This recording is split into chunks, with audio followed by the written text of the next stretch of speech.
ផែនទីឯកតោភាគីរបស់ប្រទេសថៃក្នុងចំនួនព្រំដែនជាមួយកម្ពុជាសវតានៃបញ្ហាត្រូវបានលាតត្រដាង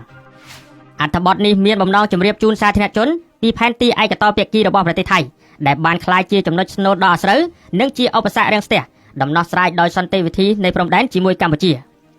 នៅក្នុងសារិកានៃតុលាការយុត្តិធម៌អន្តរជាតិនៅឆ្នាំ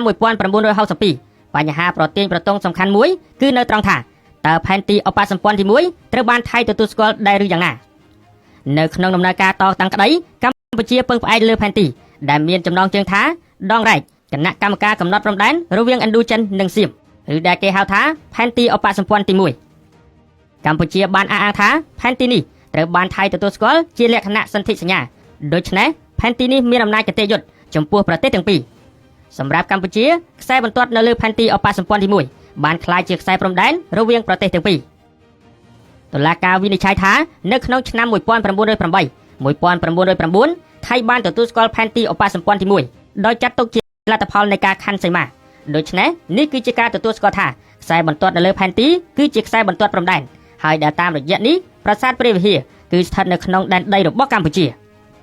អាញាធរសៀមនៅពេលនោះតាមរយៈសកម្មភាពរបស់ខ្លួនបានបញ្ជាក់ពីការទទួលបាននិងទទួលស្គាល់ផែនទីហើយជាស្ដែងរដ្ឋមន្ត្រីក្រសួងមហាផ្ទៃគឺព្រះអង្គម្ចាស់ដាំរងបានថ្លែងអំណរគុណដល់ឯកអគ្គរដ្ឋទូតបារាំងនៅក្រុងបាងកកចំពោះផ្ទៃផែនទីហើយថែមទាំងបានស្នើសុំផែនទីច្បាប់ចម្លងចំនួន15ថែមទៀតដើម្បីចែកចាយដល់អភិបាលខេត្តរបស់សៀម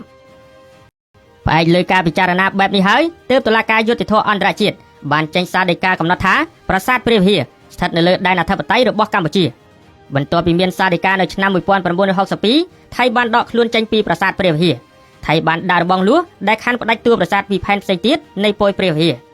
របងលួសនេះគឺយកតាមខ្សែបន្ទាត់នៅក្នុងផែនទីភ្ជាប់ទៅនឹងសេចក្តីសម្រេចរបស់គណៈរដ្ឋមន្ត្រីថៃនៅថ្ងៃទី10ខែកក្កដាឆ្នាំ1962ប៉ុន្តែថៃមិនបានបញ្ចេញផែនទីនេះទេ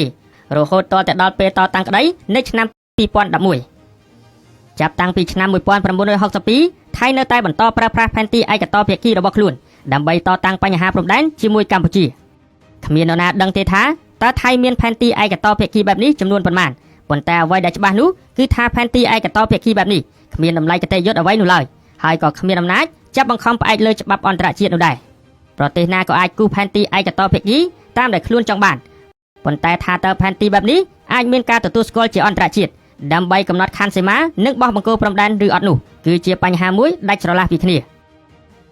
សម្រាប់ករណីព្រំដែនរវាងកម្ពុជានិងថៃកម្ពុជាមិនដែលបានទទួលស្គាល់ផែនទីជាឯកតោភាគីរបស់ថៃនោះឡើយប្រសិនបើកម្ពុជាធ្វើតាមថៃកម្ពុជាក៏អាចគូសផែនទីឯកតោភាគីរបស់ខ្លួនដោយរួមបញ្ចូលខេត្តដែលកម្ពុជាយល់ថាខ្លួនបាត់បង់ដោយសារថៃដែរប៉ុន្តែកម្ពុជាមិនដែលធ្វើដូច្នេះទេ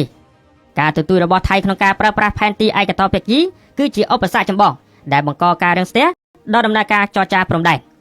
ផ្អែកលើផែនទីឯកតោភាគីរបស់ខ្លួនដែលគ្មានតម្លៃផ្លូវច្បាប់ទាល់តែសោះនោះថៃបានចោទកម្ពុជាថាបានឈ្លានពានទឹកដីរបស់ខ្លួននៅថ្ងៃទី9ខែមិថុនាឆ្នាំ2025កងទ័ពភូមិន្ទថៃបានបង្ហាញភស្តុតាងរូបភាពពីលើអាកាសដោយអះអាងថាតំបន់ចុងបូកស្ថិតនៅក្នុងព្រំដែនថៃកងទ័ពភូមិន្ទថៃបានបញ្យល់ថាផែនទីដែលកម្ពុជាប្រើប្រាស់គឺប្រើមាត្រដ្ឋាន1លើ200,000ដែលបានភ្ជាប់ជាឧបសម្ព័ន្ធនៅក្នុងសន្ធិសញ្ញាបារាំងសៀមឆ្នាំ1907ដោយឡែកផែនទីរបស់ថៃគឺប្រើមាត្រដ្ឋាន1លើ50,000ដែលជាផែនទីស៊េរី L7018 ដែលមានកម្រិតលម្អិតជាងផ្អែកតាមភស្តុតាងរូបភាពលើអាកាសកងទ័ពថៃបានអះអាងថាតំបន់ចុងបូកស្ថិតក្នុងព្រំដែនថៃគួររំលឹកផងដែរថានៅពេលដែលមានចំនួនព្រះវិហារសារជាថ្មីនៅឆ្នាំ2007ថៃបានប្រើប្រាស់ផែនទីស៊េរី L7017 ដូច្នេះចាប់ពីផែនទីស៊េរី L7017 ដល់ផែនទីស៊េរី L7018 គ្មាននរណាដឹងថាថៃមានផែនទីចំនួនប៉ុន្មានដែលបានផលិតដោយខ្លួនឯងនោះទេប្រសិនបើថៃជឿជាក់លើភាពស្របច្បាប់នៃផែនទីឯកតោភាគីរបស់ខ្លួនហើយអ្វីបានជាថៃត្រូវខ្លាចតុលាការយុត្តិធម៌អន្តរជាតិផែនទីឯកតោភាគីរបស់ថៃគឺជាប្រភពដើមនៃចំនួនប្រដាប់អាវុធជាយថាហេតុថៃបានប្រើប្រាស់ផែនទីឯកតោភាគីរបស់ខ្លួនមករំលោភលើទឹកដីរបស់កម្ពុជាហើយបែរជាចោទថាកម្ពុជារំលោភលើទឹកដីរបស់ខ្លួនទៅវិញប្រទេសទាំងពីរត្រូវមានភាពស្មោះត្រង់និងតម្លាភាពចំពោះមុខច្បាប់ប្រទេសទាំងពីរមិនត្រូវខ្លាចតុលាការយុត្តិធម៌អន្តរជាតិនោះឡើយបើពួកគេគឺជាអ្នកគ្រប់គ្រងពិតប្រាកដចំពោះមុខច្បាប់អន្តរជាតិនិងសន្តិភាពអន្តរជាតិដែលផ្អែកលើវិធានច្បាប់ការបង្កើតផែនទីឯកតោភាគីគឺជាអរិយាប័ត្រដែលមិនស័ក្តិសមជាសមាជិកដែលមានការទទួលខុសត្រូវ